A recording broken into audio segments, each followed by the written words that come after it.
मैं आज इस वीडियो में आप लोग को बताऊंगा कि चिन्ह परिपाटी से संबंधित सारी बातें जिसको आप लोग गौर फरमाइएगा। ठीक है, कल मैं आप लोग को बताया था इसके पिछले वीडियोस में कि फोकस दूरी क्या है, फोकस बिंदु क्या है, वक्रता त्रिज्या क्या है, ये सब अन्य बातें मैं समझाया था आपको। लेकिन आज मैं चिन्ह परिपाटी से संबंधित आपको बताऊंगा, जो कि गौर फरमाइएगा। मान लेते हैं प्यारे विद्यार्थी कि ये मेरा अवतल दर्पण है। क्या है? बोलिए, अवतल दर्पण। ठीक है, अवतल दर्पण है प्यारे विद्यार्थी, तो अवतल दर्पण का फिगर ऐसा बनेगा और इसका बाहर में पेंट रहेगा, यही ना मामला है। इसका बाहर में पेंट रहेगा और इसके बीच से जो लाइन क्रॉस करती है उसको हम क्या बोलते हैं? प्रधान अक्ष या मुख्य अक्ष। यहाँ पर जो बिंदु बनता है इसको ध्रुव या पोल बोलते हैं, ध्रुव या पोल बोलते हैं, मामला है। और यहाँ पर जो बिंदु होता है वो फोकस बिंदु, यहाँ पर जो होता है वो वक्रता केंद्र, वक्रता केंद्र। और यहाँ पर जो बिंदु होता है प्यारे विद्यार्थी जहाँ पे हम वस्तु को रखते हैं वो अनंत। क्या चीज? अनंत। अब मान लेते हैं, हम आप लोग को कल ही बताए थे कि यदि वस्तु को हम अनंत पर रखेंगे, कहाँ रखेंगे? अनंत पर। उसका प्रतिबिंब कहाँ बनेगा? फोकस पर। फोकस पर, लेकिन वस्तु से छोटा बनेगा। ये हम वस्तु को बड़ा कर देते नहीं, मान लेते हैं कि इसको हम बड़ा कर दिए। यदि वस्तु को हम अनंत पर रखें तो फोकस, हमारा प्रतिबिंब कहाँ बनेगा? फोकस पर, लेकिन वस्तु से छोटा। यदि हम वस्तु को अनंत और वक्रता केंद्र के बीच में रखते हैं, वक्रता केंद्र के बीच में रखते हैं तो उसका प्रतिबिंब वक्रता केंद्र और फोकस के बीच बनेगा और वस्तु से छोटा, इससे तो हल्का सा छोटा ही होगा। यदि हम वस्तु को वक्रता केंद्र पर रखते हैं, किस पर रखते हैं? वक्रता केंद्र पर, तो इसका प्रतिबिंब कहाँ बनेगा? वक्रता केंद्र पर ही बनेगा और वस्तु के बराबर बनेगा नहीं। उसके बाद मैं आप लोग को बताया कि यदि वस्तु को वक्रता केंद्र और फोकस के बीच रखेंगे, फोकस बिंदु के बीच रखेंगे तो प्रतिबिंब कहाँ बनेगा? वक्रता केंद्र और अनंत के बीच, लेकिन वस्तु से बड़ा बनेगा। वस्तु से बड़ा बनेगा ना, वस्तु से बड़ा बनेगा, यही मामला है। यदि वस्तु को हम फोकस पे रखते हैं, कहाँ रखते हैं? फोकस पे, तो उसका प्रतिबिंब जो बनेगा वो कहाँ पे बनेगा? और वस्तु से बहुत बड़ा, यही ना मामला है। यानी प्यारे विद्यार्थी हम क्या देखते हैं कि ज्यों-ज्यों हम दर्पण की तरफ आते हैं, हम ज्यों-ज्यों दर्पण की तरफ आते हैं मेरा प्रतिबिंब अवतल दर्पण में बड़ा बनते चला जाता है। कोई डाउट? समझ में आ रही है? हम देखिए दर्पण के नजदीक ना आ रहे हैं, हम दर्पण के नजदीक आ रहे हैं। किसमें? अवतल दर्पण में। कौन दर्पण में? हम दर्पण के नजदीक आ रहे हैं, मेरा त्यों-त्यों प्रतिबिंब बड़ा बनते चला जा रहा है। उसके बाद में प्यारे विद्यार्थी को और बताया था कि यदि फोकस बिंदु और ध्रुव के बीच में यदि रहेगा वस्तु तो उसका प्रतिबिंब कहाँ बनेगा? दर्पण के पीछे और वस्तु से बड़ा, यही मामला है। अब कैसन बनेगा? काल्पनिक। अब काल्पनिक रहेगा तो चलेगा तो सीधा ना, और सीधा रहेगा तो फिर बड़ा की छोटा? बड़ा। कैसन बनेगा? वस्तु से बड़ा। ये मामला हम आपको कल लेक्चर में समझाए थे। कोई डाउट? अब प्यारे विद्यार्थी इसी में हम चिन्ह परिपाटी को समझेंगे कि चिन्ह परिपाटी है क्या। उससे पहले कुछ और हम टॉपिक बताते हैं, बात समझिएगा। देखिए एक होता है वस्तु दूरी। क्या होता है? वस्तु दूरी, यहाँ लिखते हैं। एक होता है वस्तु दूरी। वस्तु दूरी को चला जी हम यू से दर्शाते हैं। किसे दर्शाते हैं? यू से। और प्रतिबिंब प्रतिबिंब दूरी को चला जी हम भी से दर्शाते हैं। प्रतिबिंब दूरी को भी से दर्शाते हैं। अब आपका झोल हो जाएगा, बुझेबे नहीं करेगा कि प्रतिबिंब दूरी को किसे दर्शाते हैं और वस्तु दूरी को, मामला हो जाएगा गड़बड़ते को देते हैं ज्ञान ट्रिक। कैसे याद रहेगा? याद रखने के लिए प्यारे विद्यार्थी हम क्या करेंगे कि पहले यू आता है कि पहले भी आता है? अरे पहले यू आता है कि पहले भी आता है? बीसीडी में पहले यू आता है। तो पहले यू आता है तो चला जी पहले हम वस्तु रखेंगे तभी ना बाद में उसका फोटो बनेगा। पहले हम वस्तु रखेंगे तब ना उसका इमेज बनेगा। पहले वस्तु रखेंगे तब उसका इमेज बनेगा। तो वस्तु पहले आ रहा है और यू भी में पहले यू आ रहा है, तो वस्तु दूरी को हम यू से दर्शाएंगे क्योंकि पहले यू आ रहा है। और पहले मेरा वस्तु रहेगा तब तो इमेज बनता है। वस्तु के रखबे नहीं करेंगे तो प्रतिबिंब बनेगा? नहीं बनेगा। यानी वस्तु को हमको रखना होगा, वस्तु को रखना होगा। यानी वस्तु दूरी को हम यू से दर्शाते हैं और प्रतिबिंब दूरी को v से। कोई डाउट? अब तो नहीं कंफ्यूज होइएगा यू और v में।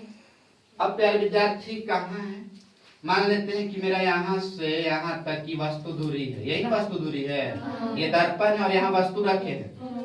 वस्तु ये सब वस्तु है ना, ये सब वस्तु है। तो यहाँ से यानी वस्तु से पोल के बीच के दूरी को हम क्या बोलते हैं? वस्तु दूरी। वस्तु दूरी उसको किससे सूचित करते हैं? यू से। आज चला जी प्रतिबिंब दूरी क्या है? तो प्रतिबिंब नीचे ना बनता है। देखिए सबका वस्तु ऊपर है, प्रतिबिंब इधर बन रहा है, तो प्रतिबिंब नीचे हो जाएगा। ये प्रतिबिंब दूरी आपका हो जाएगा। क्या हो जाएगा? प्रतिबिंब दूरी। प्रतिबिंब दूरी को किससे दर्शाते हैं? v से। प्रतिबिंब दूरी को किससे दर्शाते हैं? v से। कोई डाउट? नहीं। कोई डाउट है? नहीं। अब प्यारे विद्यार्थी ये तो मैं आप लोग को बताया वस्तु दूरी और प्रतिबिंब दूरी।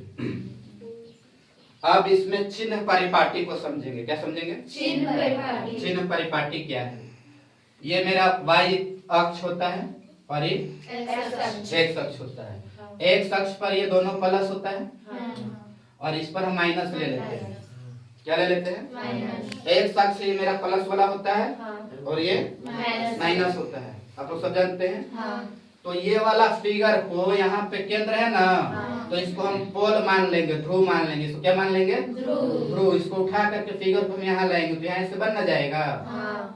तो पोल से इधर की जितनी भी दूरी होगी वो ऋणात्मक। गौर फरमाइएगा। पोल से इधर की जितनी भी दूरियां होंगी वो माइनस में होंगी। किस में होंगी? माइनस में। और पोल से इधर की सारी दूरियां क्या चीज में होंगी? धनात्मक यानी पॉजिटिव होगा, प्लस में होगा।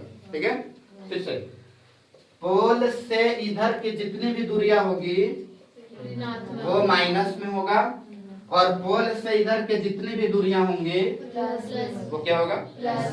प्लस में होगा। ठीक है, या वो दर्पण हो या लेंस, या वो दर्पण हो या लेंस। कोई डाउट? नहीं। अब प्यारे विद्यार्थी पूछ देगा, बताइए अवतल दर्पण में वस्तु दूरी क्या चीज होता है, पॉजिटिव में कि निगेटिव में? तो अवतल दर्पण में चला जी वस्तु दूरी देखो यहाँ है ना वस्तु दूरी। तो इधर जितना भी वस्तु रहेगा दर्पण कहीं साइड में रहेगा। तो कोई दर्पण हो, अवतल दर्पण हो या उत्तल दर्पण हो, कोई दर्पण हो, उसमें वस्तु दूरी हमेशा किस में रहेगा? माइनस में। किस में रहेगा? माइनस में। क्योंकि दर्पण से यही साइड में रखेंगे तब ना उसका प्रतिबिंब बनेगा दर्पण में। दर्पण से हम वस्तु को परे रखते हैं। परे मतलब इधर, परे मतलब इधर। यानी दर्पण से हम वस्तु को परे रखेंगे तो हम पोल से इधर की जितनी भी दूरियां माइनस में, तो आपका वस्तु दूरी, वस्तु इधर है ना मेरा, ये क्या चीज में हो जाएगा? माइनस में। किसमें हो जाएगा? माइनस में। अब चला जी क्या झोल है, दोनों दर्पण का एक फिगर बनाते हैं और साथ में समझेंगे। ठीक है, ऐसे कोई कंफ्यूजन नहीं रहेगी। हम लोग सरकारी स्कूल में पढ़ते थे, उस समय टीचर गोंगो गोंगो करके फंसा देता है, बुझावे नहीं करता है कि कौन क्या है नहीं। ठीक है, देखिए मान लेते हैं कि ये मेरा अवतल दर्पण है। कौन दर्पण है? अवतल दर्पण। अवतल और ये उत्तल दर्पण। अवतल दर्पण को चला जी अभी हम बताएं कि मेरा अवतल दर्पण है, इसका ये प्रधान अक्ष है और ये मेरा क्या है? उत्तल दर्पण है। इसका प्रधान अक्ष या मुख अक्ष ये है।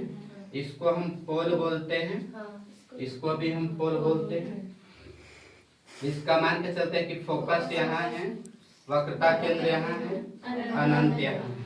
हम आपको अभी बताएं कि यदि वस्तु को हम अनंत पर रखेंगे तो प्रतिबिंब कहाँ बनेगा? फोकस पर बनेगा। अनंत पर रखते हैं वस्तु को तो फोकस पर मेरा क्या बनेगा? क्या बनेगा? प्रतिबिंब। यदि हम वक्रता केंद्र और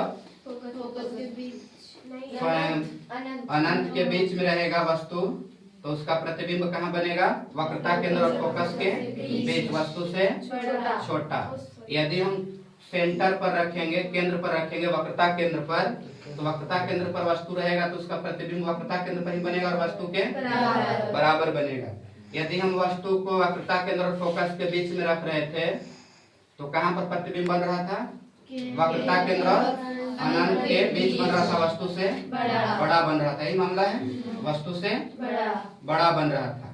उसके बाद प्यारे विद्यार्थी, यदि हम फोकस पर रख रहे थे प्रतिबिंब को, कहाँ रख रहे थे? वस्तु को फोकस पे रख रहे थे तो मेरा प्रतिबिंब कहाँ बन रहा था? अनंत पर, और वस्तु से बहुत बड़ा बन रहा था। यही मामला है। एक और हम आपको बताएं कि यदि वस्तु को फोकस और पोल के बीच में रखेंगे, वस्तु को फोकस और पोल के बीच में रखेंगे तो उसका प्रतिबिंब कहाँ बनेगा? दर्पण के पीछे बनेगा। और कैसा बनेगा? काल्पनिक, सीधा, वस्तु से बड़ा बने। यही मामला है। अब प्यारे विद्यार्थी, हम आपको ये जो कंडीशन था, यही कंडीशन सेम इसमें भी लागू होता है, इसमें भी लागू होता है, यानी उत्तल दर्पण में भी यही सेम है। हम आपको बताएं कि यहाँ से यहाँ तक की दूरी को, वस्तु से पोल के बीच की दूरी को हम क्या बोलते हैं? वस्तु दूरी। और वस्तु दूरी को यू से दर्शाते हैं। किससे दर्शाते हैं? यू से दर्शाते हैं। और प्रतिबिंब से पोल के बीच की दूरी को हम प्रतिबिंब दूरी दर्शाते हैं। भी से किससे दर्शाते हैं? भी से। गौर फरमाना, वस्तु से पोल के बीच की दूरी को हम यू से दर्शाते हैं, यानी वस्तु दूरी। और प्रतिबिंब दूरी किसको हम बोलेंगे? तो प्रतिबिंब के दूरी को हम क्या बोलते हैं? भी से दर्शाते हैं। कोई डाउट? अब मामला क्या है सरकार कि एक हम पढ़े हैं एक्स एक्सिस और वाई एक्सिस पढ़े हैं। ये एक्स अक्ष है मेरा, तो एक्स अक्ष पर इधर पॉजिटिव होता है और इधर एक्स अक्ष पर निगेटिव होता है, हम पढ़े हैं। और ये मेरा सेंटर है। तो यदि हम ये सेंटर को पोल मान ले, यदि ये सेंटर को हम पोल मान ले तो पोल से इधर की जितनी भी दूरियां हैं वो माइनस निगेटिव में, और पोल से इधर की दूरियां सारी क्या चीज में? ये दर्पण में भी यही सिस्टम, पोल से इधर की सारी दूरियां निगेटिव में और इधर की सारी दूरियां पॉजिटिव में। कोई डाउट? अब प्यारे विद्यार्थी बोल रहे हैं, बताइए अवतल दर्पण में वस्तु दूरी कैसा होता है?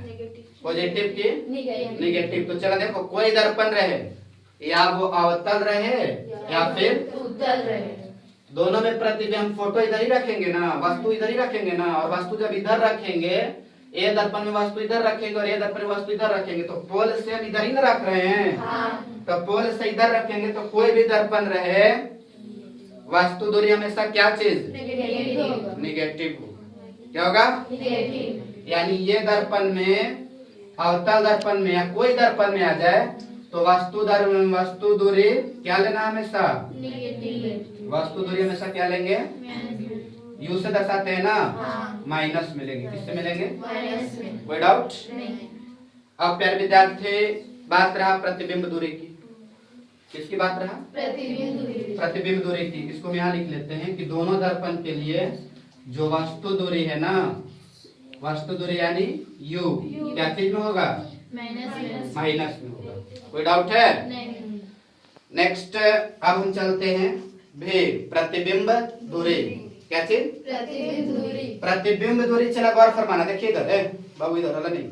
प्रतिबिंब दूरी क्या है कि दर्पण से इधर, यानी अवतल दर्पण में दर्पण से इधर रहेगा तो निगेटिव, और दर्पण से पीछे बनेगा तो पॉजिटिव।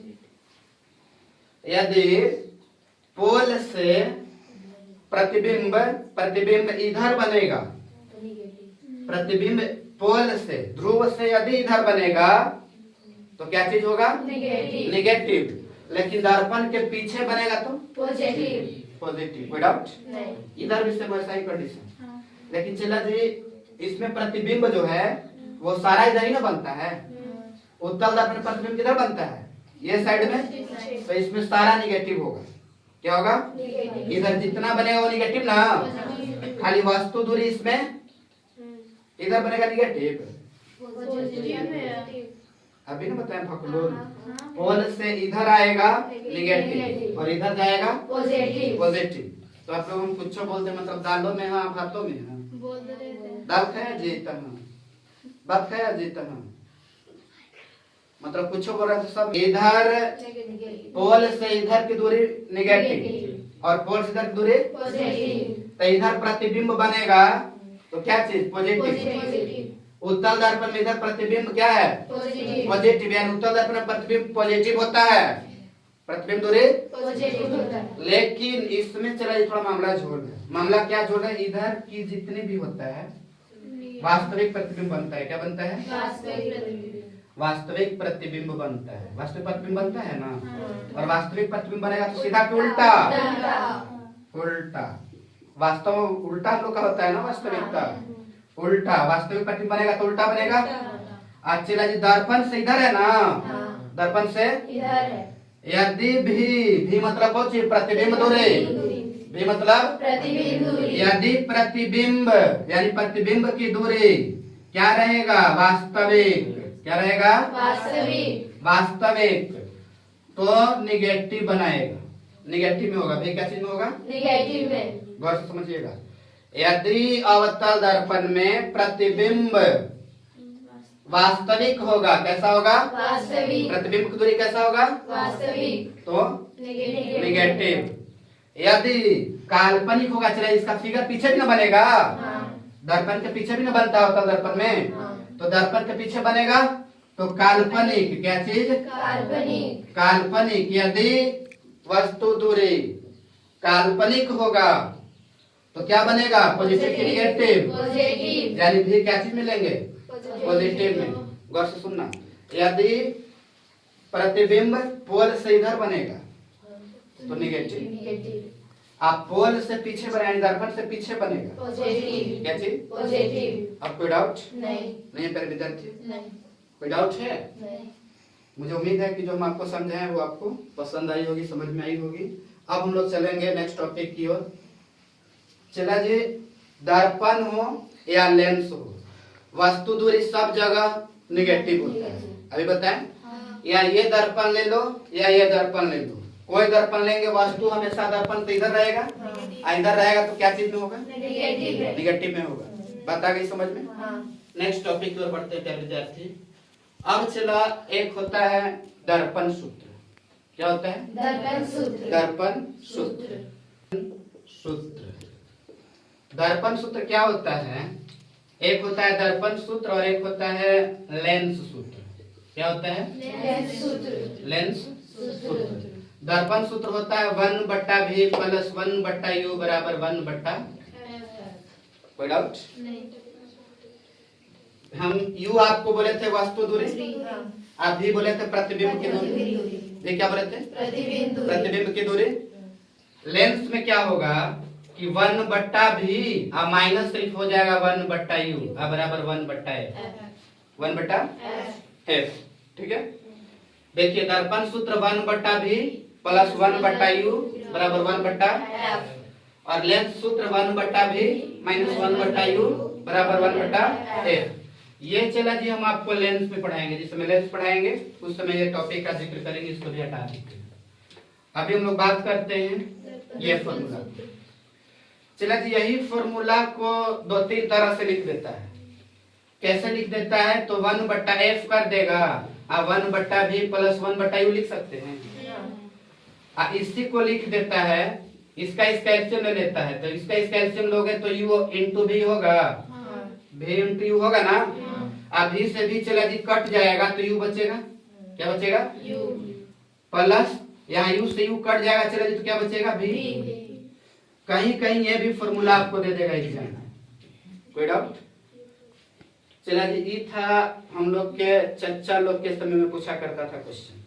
कोई भी कॉम्पिटिटिव एग्जाम में जो हम लोग के चच्चा बैठते थे एग्जाम लिखने के लिए, उस समय ये पूछता था, बताइए दर्पण सूत्र क्या? तो 1/b + 1/u = 1/f। लेकिन चला क्वेश्चन घुमा देता है, क्या किया? खाली एलसीएम निकाल दिया। क्या किया? एलसीएम निकाल दिया। भिन्न का जोड़ ले लिया, भिन्न का जोड़ लेकर के ये ऑप्शन में रहेगा, ये देबे नहीं करेगा। बच्चे कहे बाप रे बाप, ये तुम पढ़बे नहीं किए, मास्टर पढ़ाबे नहीं किया है, मास्टर नहीं पढ़ाया है। ठीक है, एक मामला है ना। अब इतना ही तक नहीं छोड़ेगा, इसको और अभी लंबा खींच के ले जाएगा, इसको और लंबा खींच के ले जाएगा। हम लोग पढ़े हैं, क्या पढ़े हैं? F = r/2, फोकस दूरी बराबर r/2 पढ़े हैं। फोकस बराबर r/2 पढ़े नहीं पढ़े हैं? चला F के जगह रख देगा r/2, F के जगह रख देगा r/2 और मामला हो जाएगा झोल, और मामला हो जाएगा गड़बड़। तब क्या करेंगे प्यारे विद्यार्थी, बात फरमाइएगा। लेकिन उतना आप लोग से पूछेगा नहीं डिटेल्स में, बस ये जानना है कि इसको मेरे लेकर के इतना तक रखेंगे। अब इस पे न्यूमेरिकल आता है प्यारे विद्यार्थी, इस पर क्या आता है? न्यूमेरिकल। किस पर? दर्पण सूत्र पर। किस पर? दर्पण सूत्र पर क्या क्वेश्चन पूछेगा आपसे कि बताइए, अगर कोई अवतल दर्पण है, अगर कोई अवतल दर्पण है और उसके दर्पण से वस्तु की दूरी दिया हुआ है 10 सेंटीमीटर। कितना दिया हुआ है? 10 सेंटीमीटर। दर्पण से वस्तु का जो दूरी दिया हुआ है, कितना दिया हुआ है? 10 सेंटीमीटर। 10 सेंटीमीटर। और देखिए, अगर अवतल दर्पण में 10 सेंटीमीटर दूरी पर कोई वस्तु रखी हो और उसका फोकस दूरी 20 हो, उसका फोकस दूरी 20 हो, फोकस दूरी 20 हो, कितना हो? 20 हो, तो प्रतिबिंब की दूरी कहाँ बनेगा? प्रतिबिंब की दूरी कहाँ बनेगा? प्रतिबिंब की दूरी आपसे पूछा है, और प्रकृति पूछा है कि बताइए कैसन बनेगा, प्रकृति क्या होगा।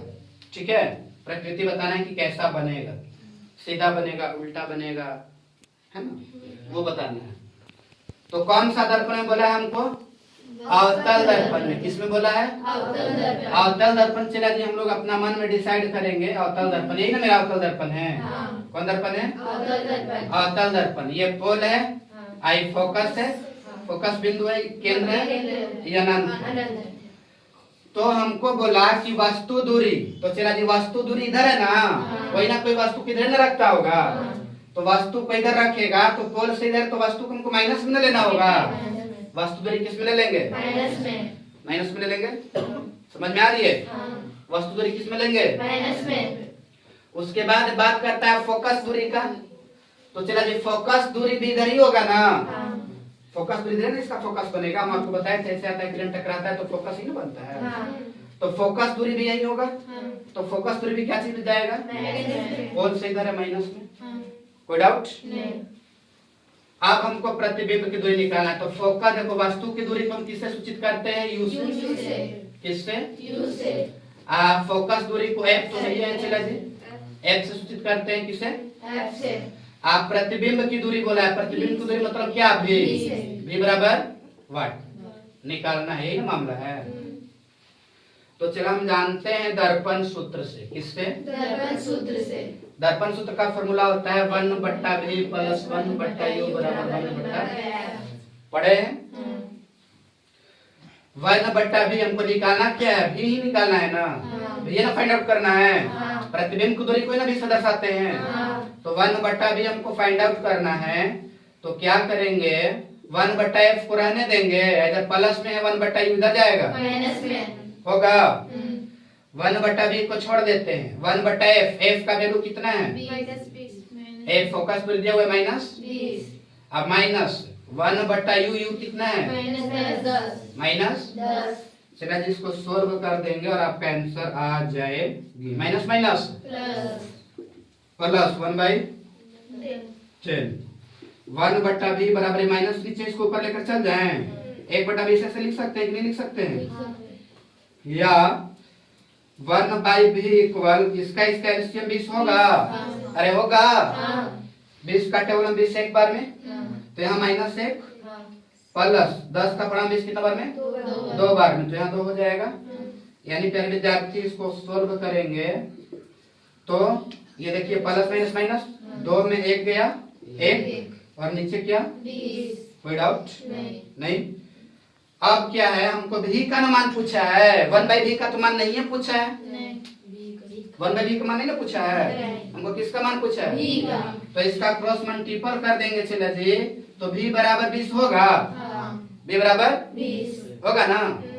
अब प्लस में 20 ना है, ऐसा है क्वेश्चन तो क्या है प्लस, तो गौर फरमा मेरा प्लस किधर आता है, पोल से इधर, पोल से इधर, ध्रुव से इधर ना प्लस में आता है।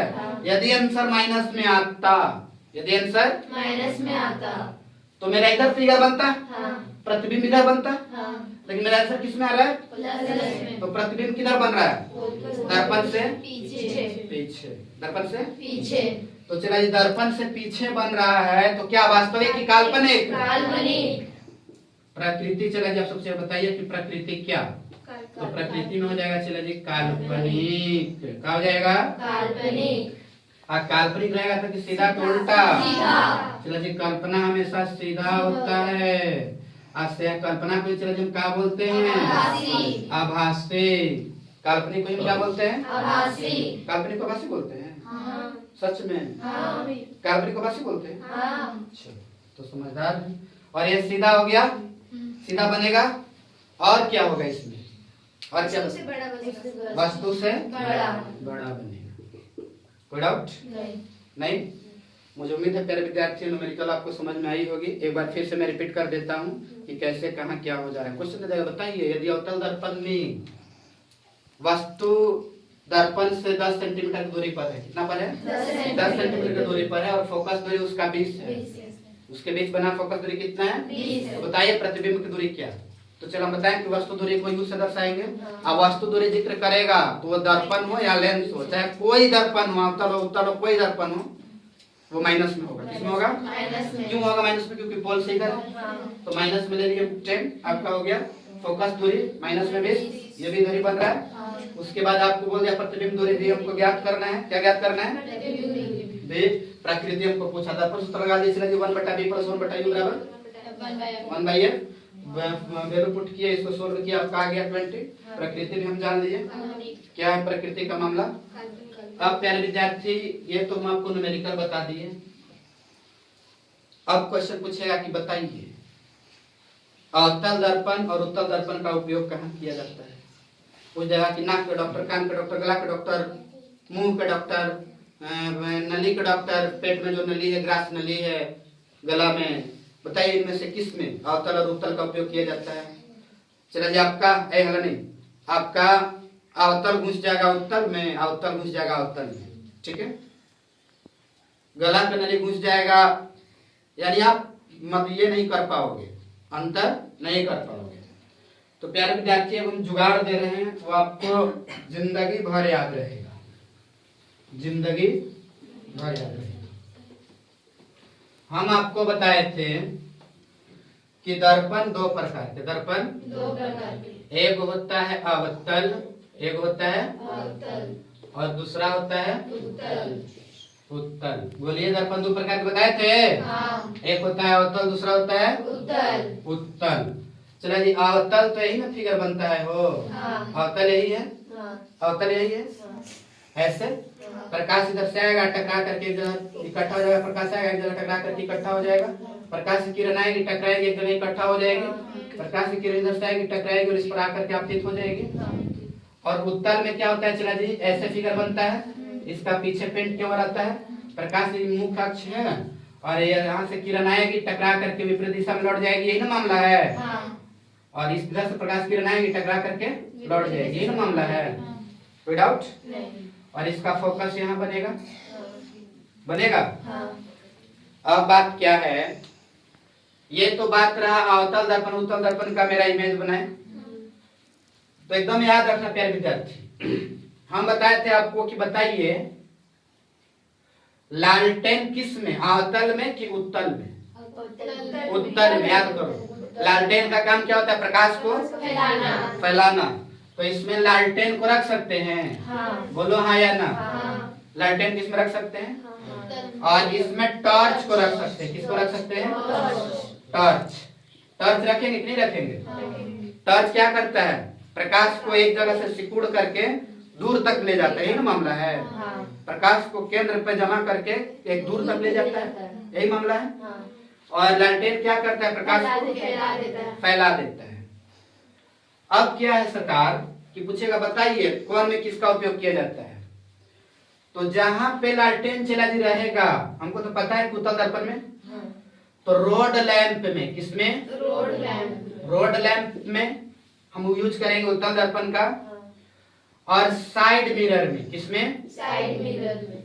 Side mirror. साइड मिरर मतलब गाड़ी के जो बगल वाला मिरर होता है ना, जिसमें हम देखते हैं पीछे की कौन सा गाड़ी आ रहा है। हाँ। बाइक वाइक में या कोई भी ट्रक व्रक बस में देखिएगा कि ड्राइवर के बगल में मिरर लगा हुआ रहता है, दोनों साइड। तो जो मिरर रहता है, जो दर्पण रहता है, वो दर्पण उत्तल का होता है। किसका होता है? उत्तल का। अब बोलिए सरकार उसको हम अवतल यूज क्यों नहीं करते हैं? अवतल यूज क्यों नहीं करते? प्यारे विद्यार्थी, हम अभी बताएं कि अवतल दर्पण यदि हम यूज करेंगे गाड़ी में, तो मान के चलो कि मेरा बस है और इसमें हम लगा दिया अवतल दर्पण।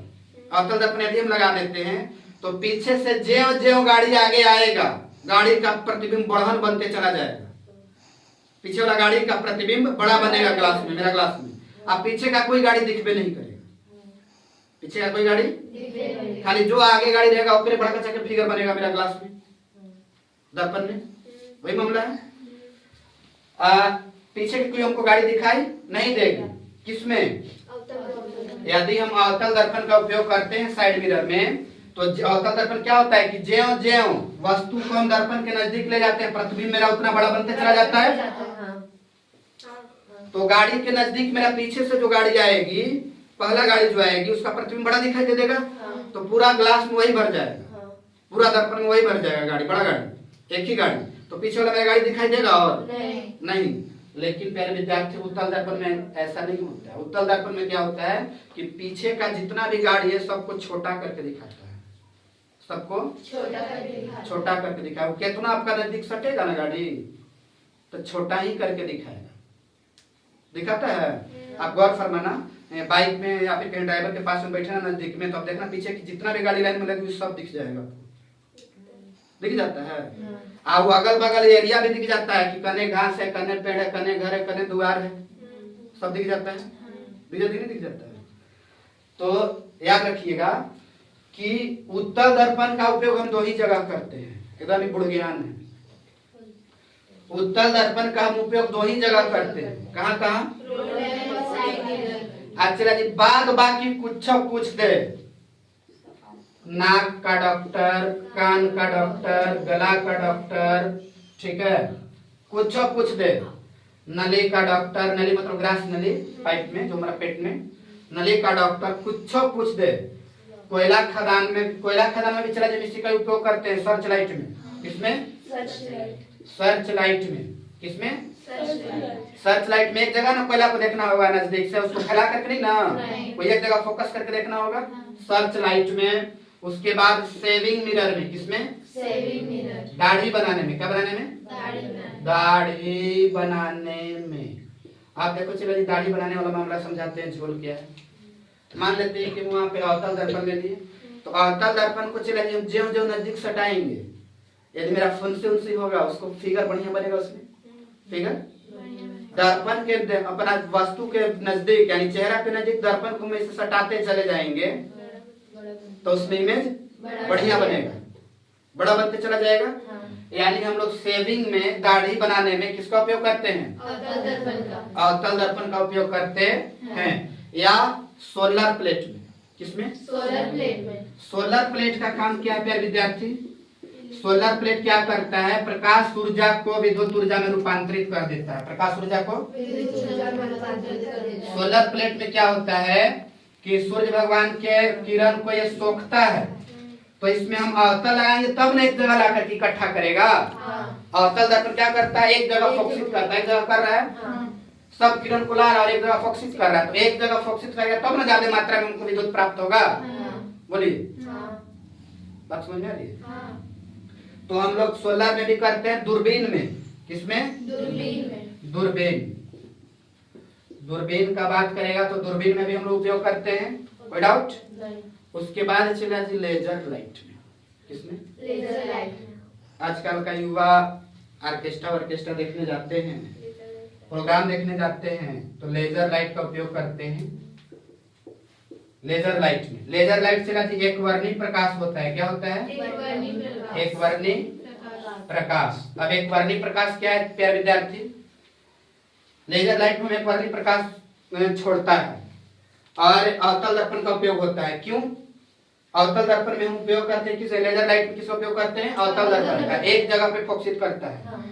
एक बार का घटना बताते हैं प्यारे विद्यार्थी, जब हम 10-12 में पढ़ा करते थे, 12th में, तो हमको अध्यक्ष बनाया गया था नाटक का। गांव में प्रोग्राम हो रहा था तो बनाया गया था। तो लड़का, गांव देहात में लड़का को लड़की का रोल मिल जाता है करने के लिए, तो उसको लड़का को लड़की का रोल मिला हुआ था और ठंडा का टाइम था। क्या चीज का टाइम था? ठंडा का। अब जब प्रोग्राम स्टार्ट हुआ तो वह लड़का आया डांस करने के लिए लड़की के रूप में बन करके। तब पब्लिक ऑडियंस हो चिल्लाने लगा। ओकर अध्यक्ष हम थे। वो जो नाटक चल रहा था, डांस चल रहा था, उसका अध्यक्ष हम थे। अब उसमें से एगो आदमी क्या करे ना, ठंडा का दिन था, साल ओढ़ले था बैठ करके, और लेजर लाइट रेड वाला जलाता था यहाँ से नीचे से। तो लड़का के पेट उठ पर लेजर लाइट जाता था इधर उधर उसका बॉडी में। तो खूब हो बच्चा चिल्लाने लगा, आदमी हो करने लगा पूरा एकदम। आ कभी ऊपर लिखा रहता था आई लव यू, आ कभी दिल के फोटो बना रहता था। आ देख रहे कि पूरा पब्लिक ऑडियंस पूरा चिल्ला रहा है। हम देख रहे कि कौन इसे कर रहा है, हमको पता नहीं चल रहा है, भीड़ ज्यादा था। वो पट सीना सलवा के नीचे से इसे करता था, छिपा लेता था, ऐसे बढ़ता था नेटवा, वो डांसर पे ऐसे छुपा लेता था। हम सोची कि अब एक पकड़ना होगा। स्टेज से उतरे, आप गए देखे कि कहां से लाइट आ रहा है, चुपचाप जाकर के वहां खड़ा हो गए। तो देख रहे हैं कि वो आदमी साल ओढ़ले है, इसे लाइट निकाल रहा है, लेजर लाइट मार रहा है डांसर पे। अब प्यारे विद्यार्थी जब देखे कि मतलब कि हल्ला तो उसको करवाने का मन कर रहा था ना, तो लाइट जलाता था, ऐसे छुपा लेता था। हम गए उसके पास, चुपे से बैठ गए, अब निकाला ना इसे लाइट, अगला बार ऐसे मारने के लिए, जलाने के लिए, पट सीना कर हाथ पकड़ लिए। अरे बाबा ये क्या कर रहे हैं? आज चला एकदम वो बूढ़ा आदमी था, यंग मैन रहे तो कोई बात होता है, यंग मैन रहे तो कोई बात होता है। एकदम आधा बूढ़ा आदमी था, 60-65 सालों का एज हो रहा होगा। और 60-65 साल वाला आदमी इतना गंदा हरकत कर रहा है, लेजर लाइट का यूज, कभी दिल बना कर ये कर दे रहा है, कभी आई लव यू लिखवा दे रहा है उसका बॉडी में। तुरंत पकड़े, आप पकड़ के चला जो साइड में ले गए। ये ना देखे कि आप उम्र में ज्यादा है कि क्या, बढ़िया से आदमी लोग सरिया दिया होगा। सरिया दिया मतलब कूट दिया। प्यारे विद्यार्थी, जिंदगी में सब घटना होते रहती है। मैं आज आप लोग को इस लेक्चर में क्या समझाया कि लेजर लाइट का उपयोग हम लोग, लेजर लाइट के उपयोग में हम लोग अवतल दर्पण का उपयोग करते नहीं। और फिर हम लोग आज बहुत सारी बातें सीखे। चिन्ह परिपाटी क्या है, अवतल दर्पण उत्तल दर्पण का उपयोग कहाँ किया जाता है, किधर पॉजिटिव होता है, किधर निगेटिव होता है। उसके बाद वास्तविक बनता है तो क्या होता है, पॉजिटिव में कि निगेटिव में, ये सब अन्य बातें आज के हम इस लेक्चर में सीखे। आज के लिए इतना ही, धन्यवाद। मिलते हैं अगले वीडियो में। Thank you very much.